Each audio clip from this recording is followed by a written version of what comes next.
Journée mondiale de nettoyage ce 16 septembre 2023. Le Premier ministre, chef du gouvernement, donne le coup d'envoi. Cet exemple devrait faire un effet boule de neige. Les habitants de la capitale et ceux de toutes les provinces du pays sont invités à emboîter les pas au Premier ministre Saleh Kebzabo.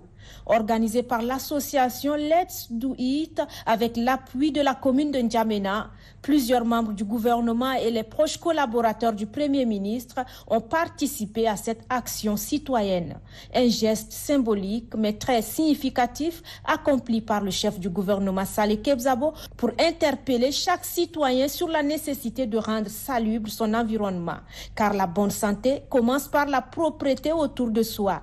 Le Premier ministre Saleh Kebzabo, qui donne l'exemple en ce jour spécial, insiste sur une prise de conscience collective de la population qui doit se débarrasser des détritus qui la submergent. À partir de cet exemple, il faut étendre ces opérations de nettoyage participatif afin de faire du Tchad un pays propre et sain. Le maire de la ville de N'Djamena, Madame Bartire Fatime Zaradouga, honorée par la présence du Premier ministre à cette opération d'envergure, convie la population dans toute sa diversité à suivre cet exemple.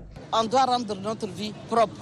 Et là, on a besoin de la contribution de tout un chacun, que ce soit petit, que ce soit grand, que ce soit femme, que ce soit homme. Que les commerçants nettoient là où ils sont. Nous avons des dépôts pour les ordures. Donc je voudrais que la population puisse respecter cela et qu'ils puissent utiliser les centres de transfert pour déposer les ordures. Et là, ça nous permettra de garder une ville propre. Lancée en septembre 2018 dans 150 pays, la Journée mondiale de nettoyage est une opération planétaire dont le but est de lutter contre la pollution urbaine. Le Tchad, qui n'est pas du reste, place l'édition 2023 sous le haut patronage du Premier ministre, chef du gouvernement, en lançant une vaste chasse aux déchets ménagers. C'est une journée mondiale. Je crois que beaucoup de gens ne le savent pas. Il faudra donc prochainement la communication sur la question porte un peu plus pour que le maximum de citoyens soient informés et concernés par la situation. Il faut surtout qu'ils se sentent concernés. On voit de temps en temps les femmes sur les grandes avenues, mais à l'intérieur de la ville, c'est une situation qui est intolérable.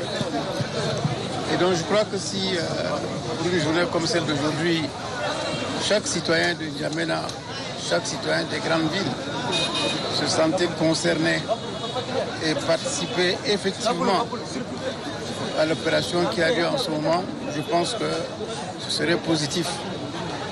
Parce que si chaque citoyen balayait même 2 mètres, multiplié par 1 million par exemple, vous voyez que ça nous ferait 2 millions de mètres de balayés et ça fait beaucoup.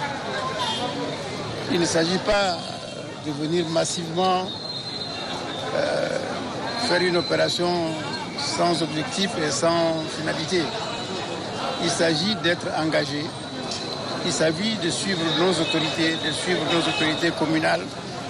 Il s'agit de venir appuyer chacun par le petit moyen qu'il a, notre commune, pour qu'elle puisse, elle aussi, se sentir soutenue et qu'elle puisse, à la longue, introduire cela dans son programme et faire en sorte que N'Djamena soit une ville plus vivable du point de vue de la salubrité et que nous puissions, pourquoi pas demain, aussi être alignés comme d'autres villes africaines ou du monde qui sont propres, faisant un objectif avec une bonne volonté, je crois qu'on y arrivera.